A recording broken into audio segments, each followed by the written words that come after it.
কাশ্মীরের পেহেলগামে সাম্প্রতিক ভয়াবহ সন্ত্রাসী হামলার পর ভারত ও পাকিস্তানের মধ্যে উত্তেজনা নতুন মাত্রা পেয়েছে। এমন পরিস্থিতিতে পাকিস্তান সেনাবাহিনী ভারতের সম্ভাব্য উস্কান প্রধানমন্ত্রী শেহবাজ শরীফ ইতিমধ্যেই জাতিসংঘ মহাসচিব অ্যান্তনিও গুতেরেসকে ফোন করে ভারতীয় আগ্রাসনের সম্ভাব্য পরিণতি সম্পর্কে সতর্ক করে দিয়েছেন।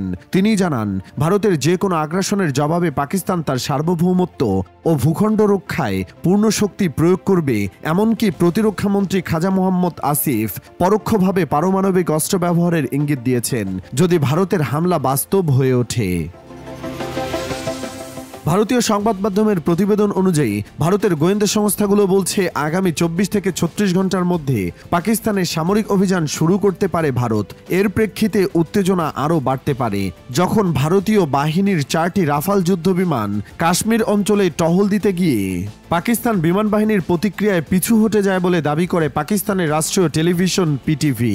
যদিও বিমানগুলো নিয়ন্ত্রণ রেখা এলওসি অতিক্রম করেননি, তবুও পাকিস্তান দ্রুত প্রতিরক্ষা মোতায়েন করেছিল বলে জানানো হয়।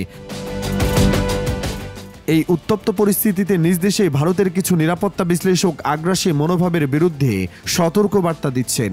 অবসরপ্রাপ্ত ভারতীয় সেনা কর্মকর্তা ও নিরাপত্তা বিশ্লেষক প্রবীণ সাহানি এক সাময়িকীতে লিখেছেন, বর্তমানে পাকিস্তান সামরিক দিক থেকে ভারতের কিছু কিছু ক্ষেত্রে এগিয়ে রয়েছে।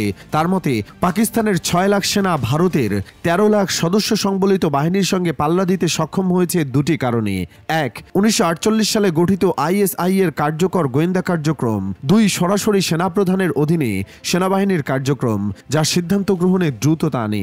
অপরদিকে ভারতে বেসামরিক ও সামরিক নেতৃত্বের মধ্যে সমন্বয়ের অভাব রয়েছে বলে তিনি মনে করেন। তিনি আরও বলেন, ইলেকট্রিক ও সাইবার যুদ্ধেও পাকিস্তান চীনের সহায়তায় ভারতকে ছাপিয়ে গেছে। এর ফলে ভারতের মোবিলাইজেশন এবং বিমান বাহিনীর কার্যকারিতা ব্যাহত হতে পারে। 2019 সালের অপারেশন সুইফট রিটোর্টের সময় ভারতীয় বিমান বাহিনীর দুর্বলতা প্রকাশিত হয়েছিল বলেও তিনি মন্তব্য করেন। ভারত পাকিস্তান উত্তেজনার মধ্যে কূটনৈতিকভাবে সক্রিয় হয়েছে যুক্তরাষ্ট্র। মার্কিন পররাষ্ট্রমন্ত্রী মার্কো রুবিও আগামী 24 ঘন্টার মধ্যে দুই দেশের পররাষ্ট্রমন্ত্রীর সঙ্গে কথা বলবেন বলে জানিয়েছেন দেশটির পররাষ্ট্র দপ্তরের মুখপাত্র ট্যামি ব্রুস। তিনি বলেন, আমরা উভয় পক্ষের সঙ্গে যোগাযোগ করছি এবং স্পষ্ট বার্তা দিচ্ছি কেউ যেন পরিস্থিতি আরও ঘোলাটে না করে।